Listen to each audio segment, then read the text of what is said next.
there, this is Sarah Eber with Lincoln University Cooperative Extension, and I thought we'd do a quick video about some basic culinary herbs because this is summer at the moment and now is like the peak time for a lot of herbs, and a lot of these are really easy to grow in containers or to grow if you have a little patch of dirt and just about anywhere. So I'm not going to show you all of those that we can grow really easily here in Missouri or in central Indiana, but I'm going to show you a few. I want to start with basil, which is one of our summertime favorites, and we're going to visit basil in a couple of different varieties. But I wanted to show you this one because this is a purple basil variety which actually grows really nice, like as an ornamental. You can stick it in your flower bed and it gives you this pretty purple blooms. And this particular plant was actually grown hydroponically, and I pulled it out of the water and stuck it in a pot, and it's doing beautifully here in the heat of Missouri. Notice here how this is trying to flower. The trick with basil is you want to keep it from going to flower. So all you're going to do is pinch it. You want to pinch right below the flower. Everything on basil is edible and everything tastes like basil. So what I'm going to do with these in just a little while is pinch them and put them on top of a salad. They'll be beautiful and they'll still taste that wonderful basil flavor. If you do allow them to go to seed, or the basil becomes a little bit more bitter. So moving straight down to the next plant, this really isn't a culinary herb. Most people would call it a weed, but this is amaranth. And believe it or not, if you let this go to flower, it'll give you a little bitty seed that's absolutely packed full of protein and really good to throw in with your oatmeal or into a soup or stew, and it'll thicken it. But the leaves are extremely edible. So if you can catch the leaves like down here, when they're young like that, you can throw them right in a salad, and they've got lots of good vitamin A and they're really tasty. So now we're going to go over to the side, and I want to show you one of my very favorite container plants, and that is rosemary.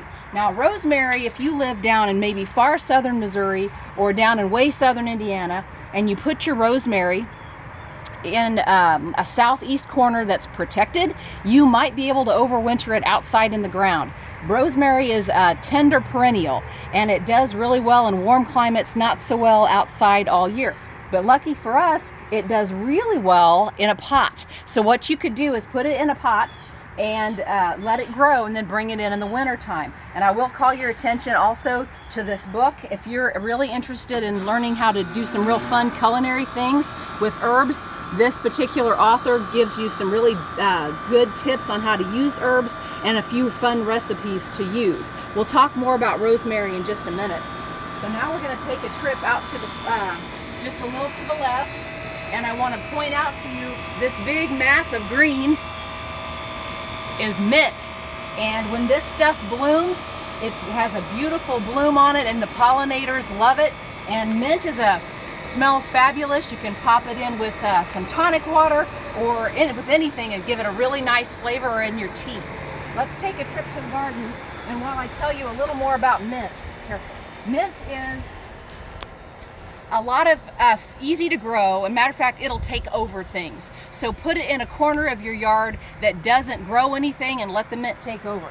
Then you have mint all the time and lots of good stuff for the pollinators. This little side flower bed is a blend of flowers and herbs, and I love to put my herbs in with my flowers. This is thyme. This is English thyme, and thyme is one of these that is a perennial, and it kind of is a ground cover.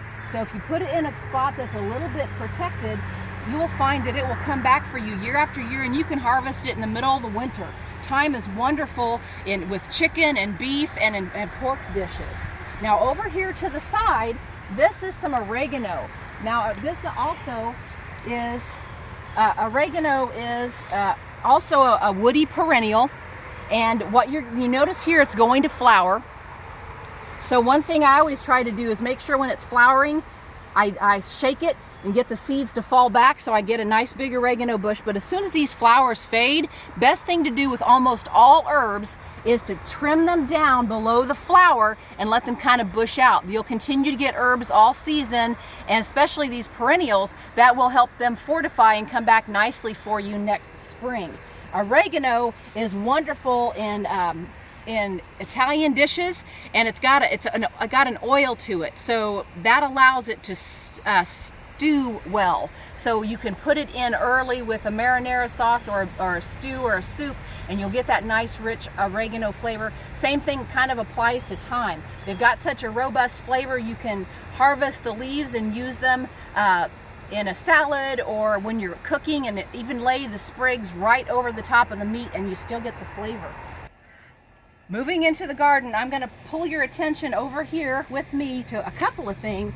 Here's some dill, and look, it's a beautiful plant. It actually makes not a bad ornamental, and it smells wonderful. Now you can use the dill leaf in this form. It's very gentle flavor. Lay it right over your fish, or and it makes a nice flavor with a little bit of butter. Or my favorite thing to do with dill is to melt a little butter and put the dill in it, and just let the dill sit for a while in the butter, and it'll infuse into the butter and give it a nice dill flavor. Put just a little dab, like even a half a teaspoon, over your fish before you bake it or grill it. Ooh, wonderful flavor. You don't need salt, the flavor is all there. The other thing I'm going to point out to you is this. This we call a weed, but I want to point it out to you because it's called purslane, and it's not an herb, but it is what we call a culinary weed, and it's really yummy in salad. So if you have a spot in the garden, or if by chance a purslane starts to pop up in a pot you've left out over the winter, let it grow and eat it. Really tasty, full of nutrition. So moving up this way, one of the other things that I like to do in my flower beds is do a lot of mixed planting. And one of those mixed plantings is including some basil. Basil we were just talking about, you saw a purple variety just a little while ago. I'm going to show you your basic garden basil, and I want to point out to you here that it's going to flower. So we are going to pinch it and pinch it back. And with basil, you can really pinch it back quite a bit, and it just makes it bushier and makes it pop back out. Now basil, when it's young, the leaf is really tasty. And I love to just take basil and throw it straight in a salad, and with a little bit of mixed lettuce, and it gives it a nice flavor. Now this is a typical garden basil, and you can see the leaves are just a little different. Now if you'll pull your attention to that other basil, that is a little different variety, and you'll see the leaves are a little more flatter, and it's also going to seed. So I need to get over there and pinch those so we can continue to get some good basil. So basil is absolutely wonderful, fresh greens in a salad. Likewise, they have a tendency to grow well with the tomatoes. They're smelly, so the bugs are not very fond of them, and it confuses the things that might come after some of your other crops. And basil you can pop with a little fresh mozzarella and a fresh homegrown tomato, yummy salad, or even a main dish.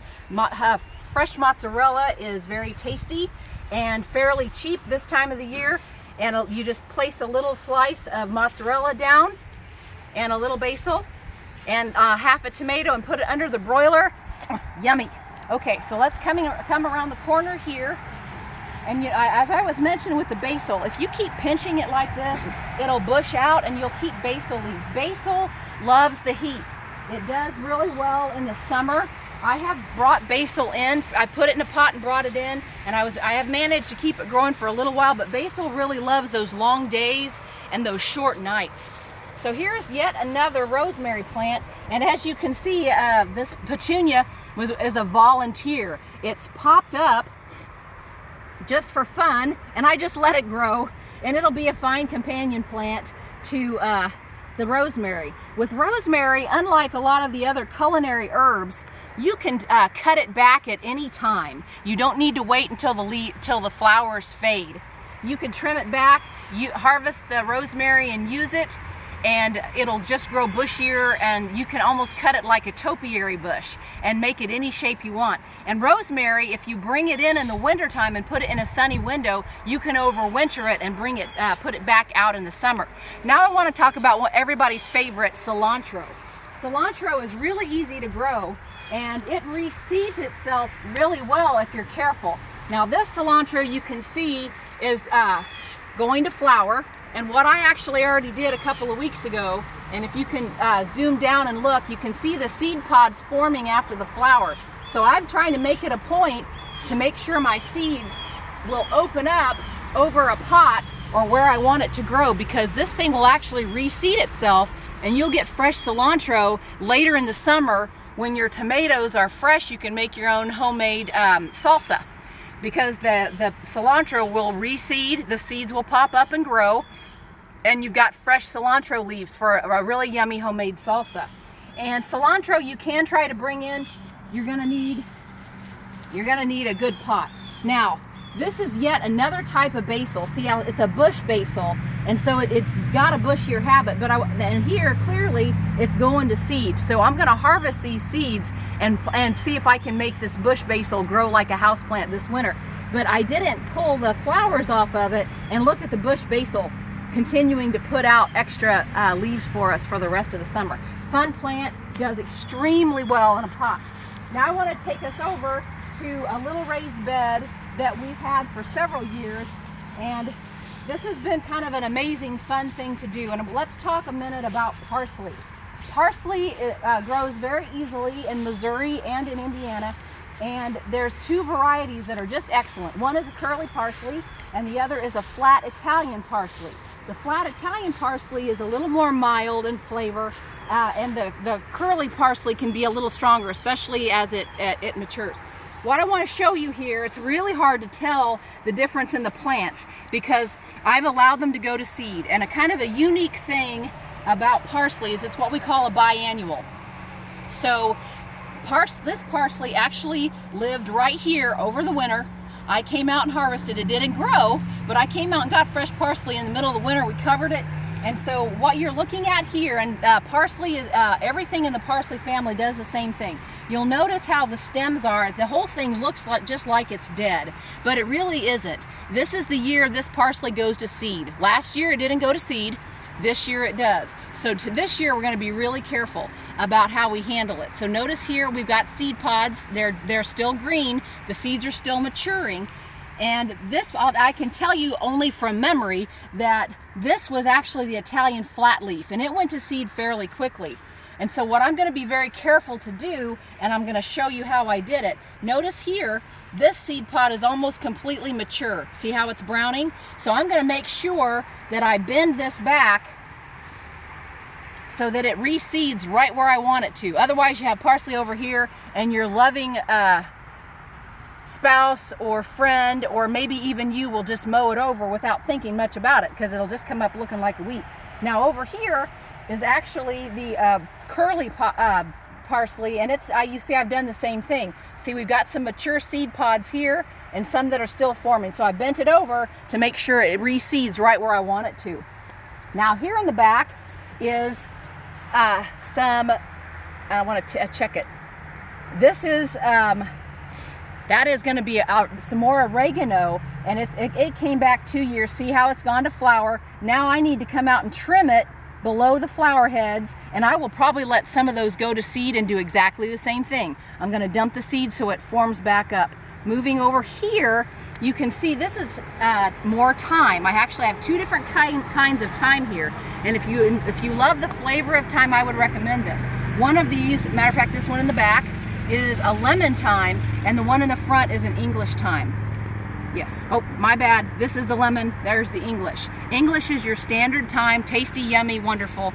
The lemon has a light lemon flavor, and it is even better on pork and chicken because of that nice lemon that it gives you. Now, I told you earlier that one of my favorite things to do is to plant a lot of herbs in with my ornamental flowers because they do pretty well. And so I want to take you over to where I was having a little bit of fun.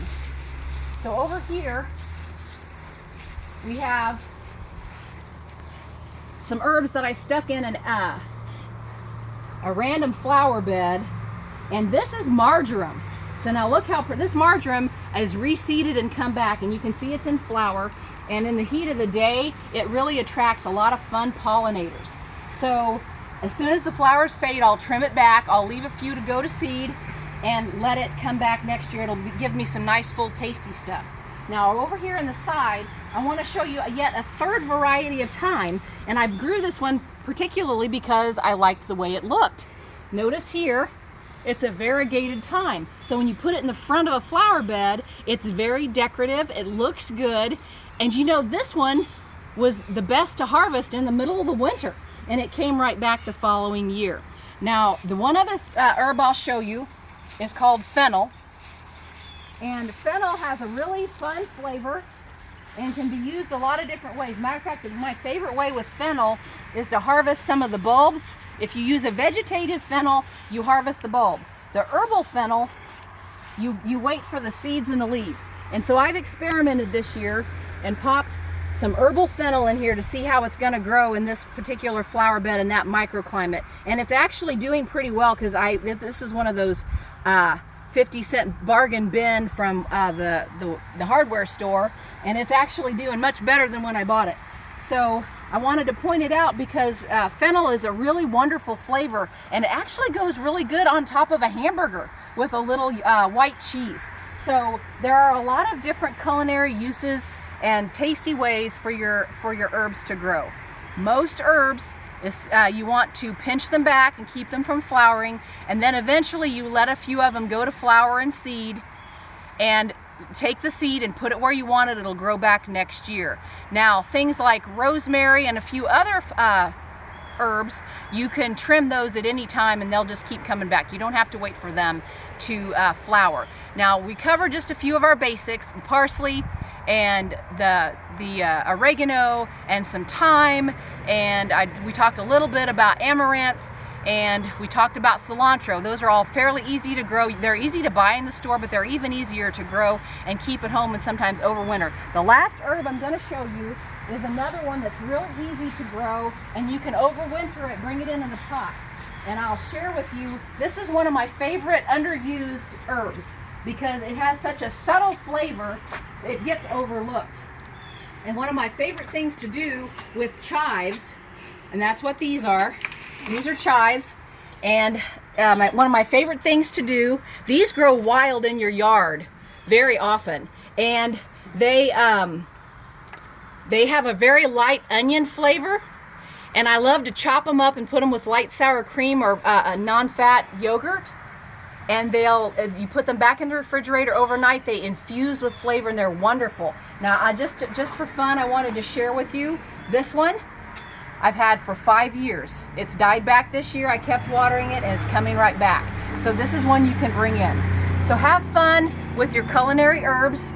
This was kind of the basics. We'll do another one of these with some more advanced herbs and some different applications later. If you have any questions, feel free to contact us at Lincoln University Cooperative Extension, and we can provide you with some additional resources.